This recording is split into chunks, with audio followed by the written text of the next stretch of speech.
प्रेक्षकांनो, ठरलं तर मग मालिकेमध्ये आता खूप मोठा ट्विस्ट येणार आहे. म्हणजे आजचा भाग तसा जबरदस्त आहे. सायलीला अंधारात ठेवून मध्यरात्री जेलमध्ये महिपतची भेट घेऊन अर्जुनने आता त्याच्यासोबत खूप मोठी डील केली आहे. आणि महिपत चक्क अर्जुनच्या बाजूने आलाय. म्हणजे नागोबा अडकणार. आणि आता पॉकेटमधून महिपतचा मोबाईल गायब आहे पाहून प्रियाची झोपच उडाली की. पटकन कोर्टाची तारीख घेऊन अर्जुने नागोबा महिपतला कोर्टात खेचले. आता तो केस कशी पालटतोय, त्यात हुकुमाची राणी साक्षीचा कसा उपयोग होतोय, अर्जुनने महिपतसोबत नक्की काय डील केली आहे, आणि महिपतचा मोबाईल गायब करणारी सायलीच होती, या सत्यापर्यंत प्रिया पोहोचणार आहे का, पाहणार आहोत. त्यासाठी भाग शेवटपर्यंत जरूर बघा. कल्पना सायलीची वाट पाहत असते. जेव्हा सायली तिच्याकडे येते तेव्हा कल्पना उत्सुकतेने विचारते की काय झालं सायली. मला माहिती आहे की अस्मिता फक्त तुझ्याशीच बोलेल. तिच्या मनात जे काही असेल ते तुझ्याशीच सांगेल. तेव्हा सायली थोडंसं चाचपडतच बोलते की आई, अस्मिताताई बोलल्यात थोडं माझ्याशी. तुम्हाला माहिती आहे का अस्मिताताई आज कुठं गेल्या होत्या. तेव्हा कल्पना म्हणते की हो, अगं ती कुठच्या तिच्या मैत्रिणीकडे गेले होते.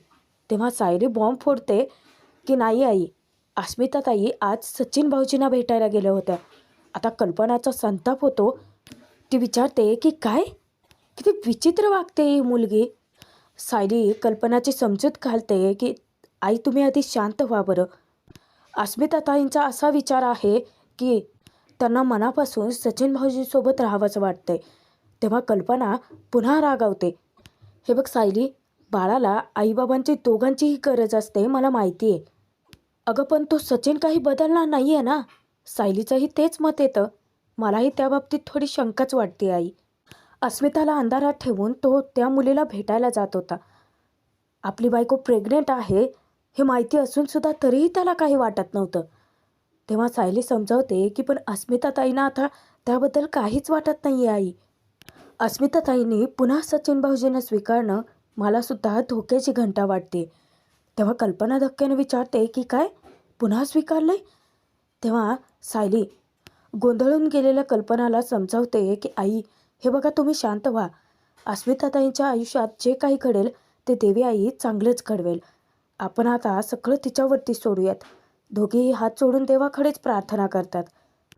चैतन्य अर्जुन दोघेही रूममध्ये चर्चा करत असतात.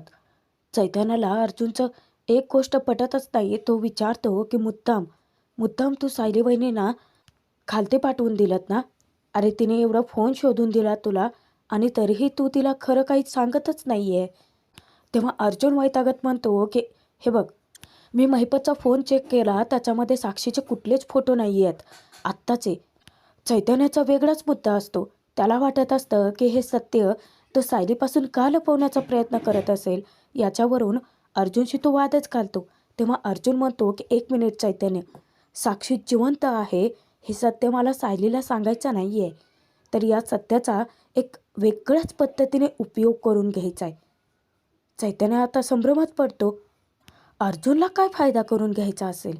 अर्जुन म्हणतो की थांब, सांगतो तुला. अर्जुनचा नक्की प्लॅन काय आहे. साक्षी जिवंत आहे या गोष्टीचा फायदा करून महिपतला कसं नागराजच्या विरोधात बोलतं करायचं, त्याचा नक्की सापळा काय आहे ते सगळं तो चैतन्याशी शेअर करतो. आणि आत्ता कुठे चैतन्याच्या डोक्यात प्रकाश पडतो. त्यानंतर रात्रीच्या वेळी सायली अर्जुन दोघेही झोपण्याच्या तयारीत असतात. सायली विचारते की मी ते कॉफी आणायला म्हणून गेले आणि अस्मिताताईंशीच बोलत बसले, त्या महिपतच्या फोनमध्ये काही सापडलं का. तेव्हा अर्जुनला सायलीशी खोटं बोलणं आता थोडं जड जातं. तो म्हणतो की नाही, काहीच सापडलंच नाही. आता सायली संभ्रमात पडते की असं कसं काय होऊ शकतं, काहीतरी महत्त्वाचं मिळालं असेल ना. थांबा मी चेक करते. तेव्हा अर्जुन बहाणा करतो की अगं नाही, मी आणि चैतन्याने फोन चेक केला आहे ना, काहीच नाही मिळालं. ते काही कन्स्ट्रक्शन साईटचे फोटो आणि सिमेंट डीलर्सची चॅट एवढेच काहीचं होतं त्यामध्ये. तेव्हा सायली विचारते की काय हो, महिपत त्याच्या काळ्या धंद्यांसाठी एखादा वेगळा फोन वापरत असेल का. अर्जुन म्हणतो की हो, कदाचित तसंही असेल. बरं तू जाऊ दे, जास्तीचा विचार करू नकोस. झोपूयात आपण. मी पटकन लाईट बंद करतो. आता अर्जुन लाईट बंद करायला जातो आणि सायलीही झोपी जाते. पण काही केले अर्जुनला झोपच येत नाही, कारण त्याला एक महत्त्वाचं काम करायचं असतं. त्यानंतर तो जेव्हा थोड्या वेळाने उठतो तेव्हा विचार करतो की सायली नक्की झोपली असेल ना. अर्जुन आधी अंदाजा घेतो आणि सायली झोपली आहे हे लक्षात येताच तो पटकन उठून आपल्या कामाला लागतो. इकडे प्रिया मध्यरात्री नागोबाला फोन करते. फोनच्या व्हायब्रेटमुळे नागराजला जाग तर येते. तो प्रियावरती इतका चिडतो, कशाला उगाचच रात्रीची झोप मोड करतेस. तेव्हा प्रिया चवताळते, तुम्ही तिथे झोपा काढा, इथे माझी हालत खराब झाली. तुम्हाला फोन मिळावा म्हणून त्या हवालदाराला पैसे चारले होते ना, आता तो परत परत माझ्याकडे पैसे मागतोय. आता ज्याचं करावं भलं तो म्हणतो माझंच खरं. तसंच काहीसं प्रियाचंही होतं. नागराज तिलाच विचारतो की तुला कोणी सांगितलं होतं मला फोन द्यायला. नाहीतर तूच सांग प्रिया, कैद्याकडे कधी फोन असतो का. त्यावर प्रिया पुन्हा चवताळते, नाही हो, तुम्ही कुठले कैदी, कैदी तर मीच आहे ना. म्हणून तर मला सगळ्यांच्या प्रश्नांची उत्तरं द्यावी लागतात. कुठे गेलती, कशासाठी गेलती, बाहेरच तू का जाते, काय काम होतं, कुणाला भेटायला गेले होतीस, अशा 1000 प्रश्नांची उत्तरं द्यावी लागतात मला इथे. यावरून नागराज प्रियाचे खिल्ली उडवतो की तुला काय वाटलं प्रिया, तू एकटी बाहेर राहशील म्हणजे सुखात राहशील. सुख जर मिळवायचं असेल ना प्रिया, तर त्या सुखाची किंमत मोजावी लागते. ठेव फोन आता, झोपू देत मला. प्रिया इतकी वैतागते. पण प्रिया या दलदलीमध्ये अशी काही अडकत चालली आहे ना, प्रचंड रडकुंडीला आली आहे. आता इतके सगळे पैसे मी आणू कुठून. त्या हवालदाराला पैसे दिले, त्या नर्सला पैसे दिले, आता तर आईबाबा पण मागे लागलेत पैसे दे पैसे दे म्हणून. इतके पैसे आणू कुठून. आता सायलीला अंधारात ठेवून अर्जुनने त्याचा सापळा रचायला सुरुवात केली.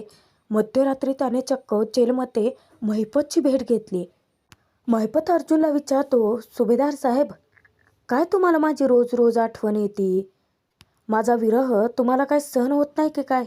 समजा मी जर जेलातून सुटलो तर मग. अर्जुनही त्याला बरोबर टोमणा मारतो. चांगलं स्वप्न बघतोयस की महिपत. पण त्याच स्वप्नातनं अर्जुन आता याला असा काही खडबडून जागा करणार असतो ना. महिपत, खरं तर मला आज तुझी खूप आठवण येत होती.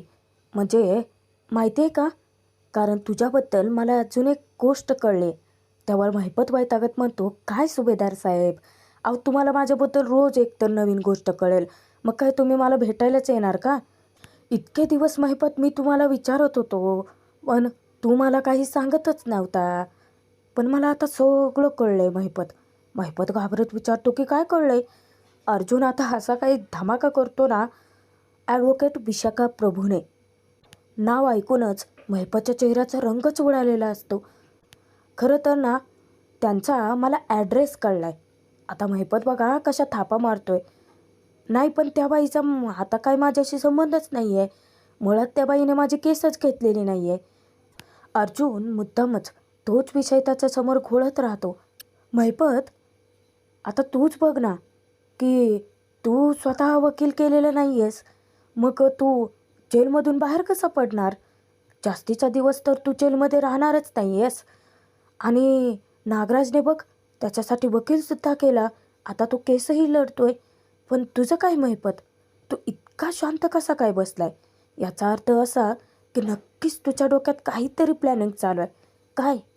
तेव्हा महिपत वर तोड करून विचारतो, ते मी तुम्हाला कशाला सांगू. हे बघ महिपत, मला माहिती आहे अरे, तू काय जास्ती दिवस आता जेलमध्ये राहणार नाहीच आहेस. पण तुला बाहेर काढणार कोण. तू तर वकील करत नाही आहेस, मग तू एवढा कोणाच्या जीवावर उड्या मारतोयस. आता तुझी मुलगी होती, पण ती पण मेली ना महिपत. अरे त्या न्यूज चॅनलवरती पत्रकारांच्या समोर किती रडला होतास तू, ढसाढसा रडला होतास. तुला जेलमधून बाहेर काढणारं तुझं असं कोणीच नाही आहे, तरी पण तू पोलिसांना कोऑपरेट करत नाही आहेस. तू उद्धटपणे बोलतोयस, उद्धटपणे वागतोयस. हे सगळं कोणाच्या जीवावर करतोयस. म्हणजे याचा अर्थ असा की तुझा एक हुकमाचा पत्ता तू अजूनही लपवून ठेवला आहेस महिपत. त्यावर महिपत कसा रिॲक्ट होतो बघा. ओ सुभेदार साहेब, तुम्ही काय एवढ्या रात्री पत्ते खेळायला आले का. जा ना घरी जाऊन झोपा आणि मलाही झोपू द्या. तेव्हा अर्जुन उठतो आणि म्हणतो की कसं आहे ना महिपत, कितीही गोष्टी लपवण्याचा प्रयत्न केला तरीसुद्धा त्या जास्त काळ लपून राहत नाही तर रे. तुझा हुकुमाचा पत्ता मला कळलाय.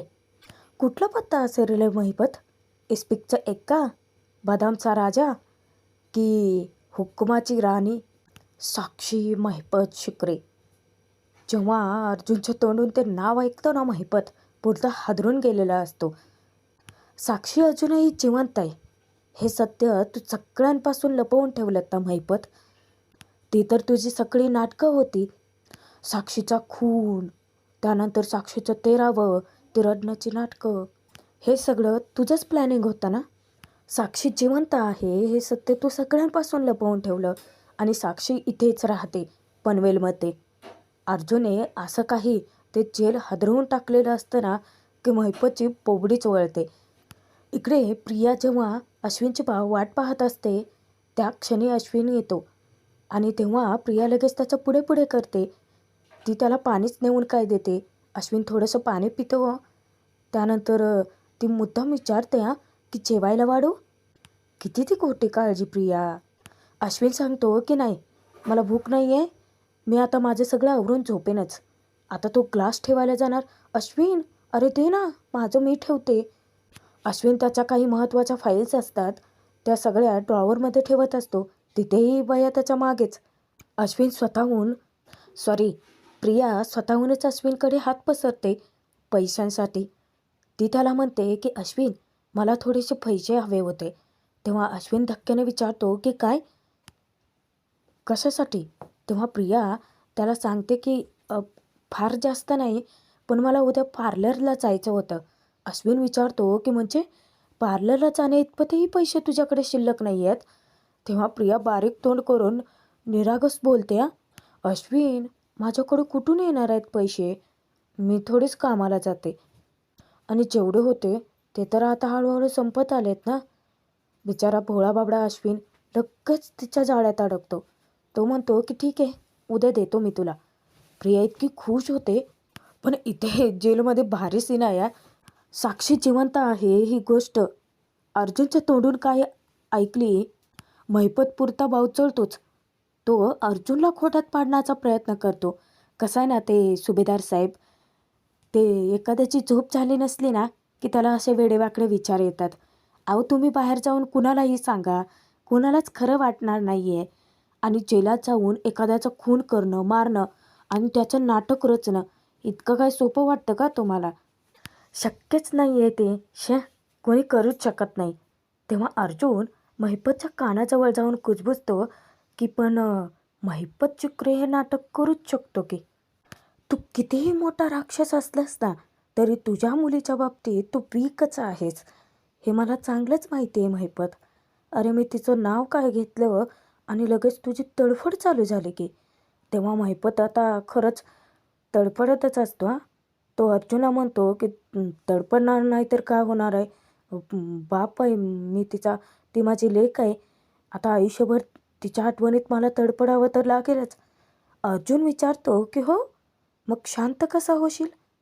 तुझ्या मुलीचा फोटो पाहिल्यानंतर तू शांत होशील महिपत? त्यानंतर अर्जुन गुपचूप त्याच्या खिशातून फोन काढतो आणि साक्षीचे फोटोज महिपतला दाखवतो. बघ, तुझ्या मुलीला डोळे भरून बघ महिपत.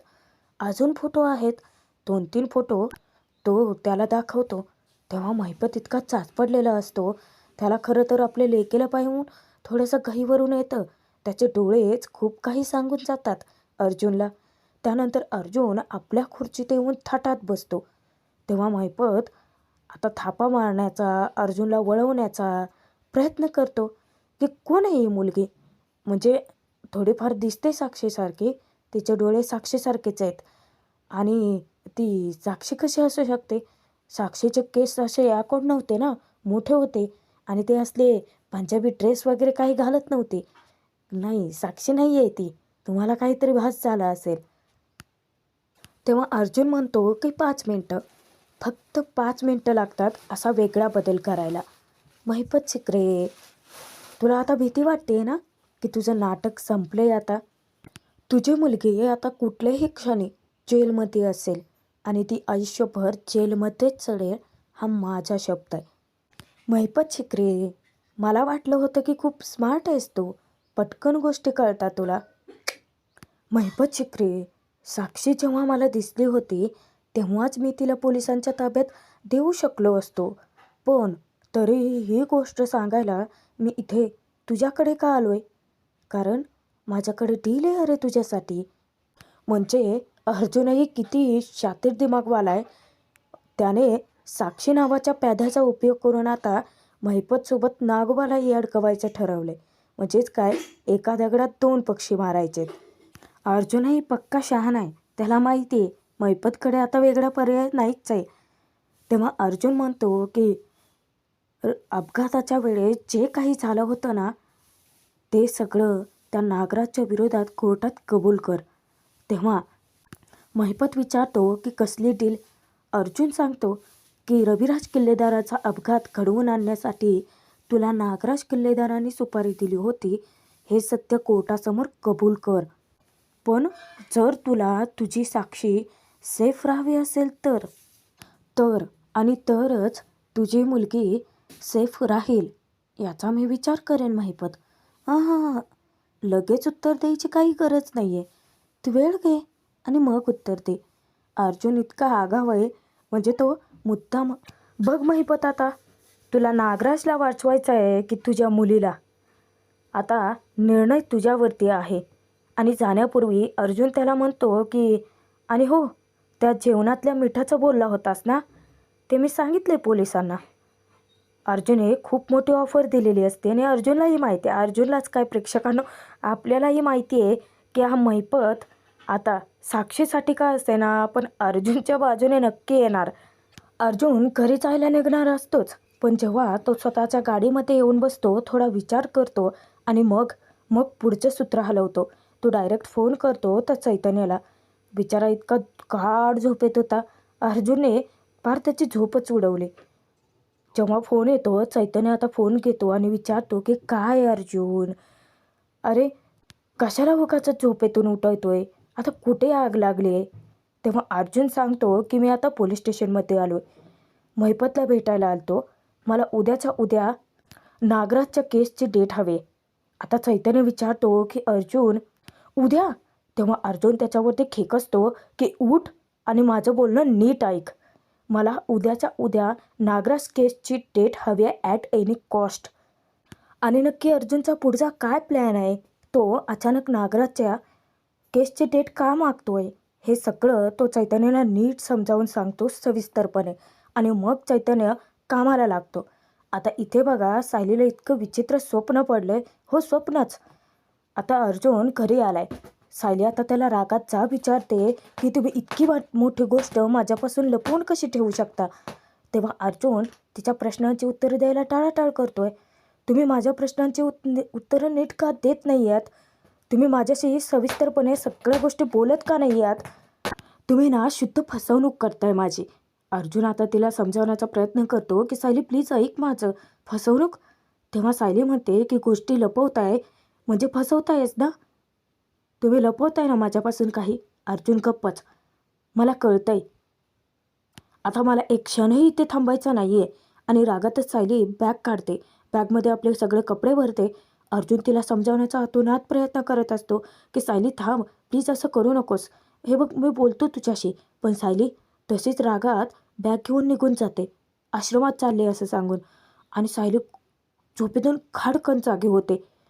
आता विचार करते की मला इतकं विचित्र स्वप्न का पडलं असेल? कारण अर्जुन तर तिच्या बाजूलाच झोपलेला आहे. अर्जुन पर किती चतुर आहे म्हणावं लागेल. नाही म्हणजे तिथे जेलमध्ये महिपतची वाट लावून आलाय आणि इथे सायलीला काहीच कळू नये म्हणून किती निवांत गाढ झोपी गेलाय. सायली विचारात हरवते की मग मला असं स्वप्न का पडलं असेल? मला माहिती आहे की हे माझ्यासोबत असं नाही वागू शकत. हे माझ्यापासून काहीच लपवत नाहीत. मग तरीही सायली तशीच आता झोपी जाते. आणि तेव्हाच अर्जुन झोपलेला नसतो हां, पटकन उठतो. आता त्यालाही तितकंच अपराधी वाटत असतो की थँक गॉड बायकोला कळलं नाही की मी तिच्यापासून लपवून एखादी गोष्ट करतोय. मला कळतंय बायको की मी तुला सांगत नाही आहे, पण जर ती तुला सांगितली तर मी असा वागतोय ते तुला आवडणार नाही आहे. पण प्रेक्षकांनो, कधी कधी वेळ अशी येतेच ना की काट्याने काटा काढावाच लागतो. त्यानंतर दुसऱ्या दिवशी प्रियाच्या आयुष्यात आता मोठं वादळ येणार आहे. कारण जेव्हा ते मोबाईल बघत लोळत पडलेले असते ना उशिरापर्यंत, आता अश्विन अशी खरडपट्टी काढतो, "तन्वी अगं उठ जरा बघ स्वतःकडे, अशी काय लोळत पडली आहेस? जा जाऊन अंघोळ वगैरे कर. अगं मलाच स्वतःला आजारी असल्यासारखं वाटते तुला बघून." प्रिया मनातच त्याला अशा शिव्या घालते ना, काय कटकट आहे यार. काय या माणसाचा प्रॉब्लेम आहे. मी उशिरा उठले की याला नेहमीच प्रॉब्लेम असतो. पण आता याला दुखून पण चालणार नाही आहे. कारण आता अश्विन म्हणजे प्रियासाठी ATM झालं आहे. पैसे देणार आहे ना तो तिला. तेव्हा प्रिया म्हणते की ऐकावं तर लागेलच. पण ज्या क्षणी प्रिया उठते आणि तिच्या कपाटातून कपडे काढायला जाते ना, तेव्हा मात्र चांगलीच हादरून जाते. आता सगळे कपडे अस्ताव्यस्त पडलेले असतात. सायली मॅडमने झडती घेतली होती ना कपाटाची. त्यावेळेसच ती त्या अश्विनवरतीच चवताळते. "अश्विन, तू माझ्या कपाटाला हात का लावलास? अरे तुला काही हवं होतंस तर मला सांगायचं होतं ना, मी दिलं असतं. माझ्या कपाटाची उचापत करायची काय गरज होती?" तेव्हा अश्विन म्हणतो की "तन्वी, अगं मी का तुझ्या कपाटाला हात लावेन? जिथे तुझ्याच वस्तू तुझ्याकडे जागेवर नीट राहत नाही, तिथे माझ्या वस्तू ठेवून काय उपयोग आहे?" बिचाऱ्याने किती वाईट टोमणा मारलाय. आता प्रिया आधी काय चेक करते माहिती आहे?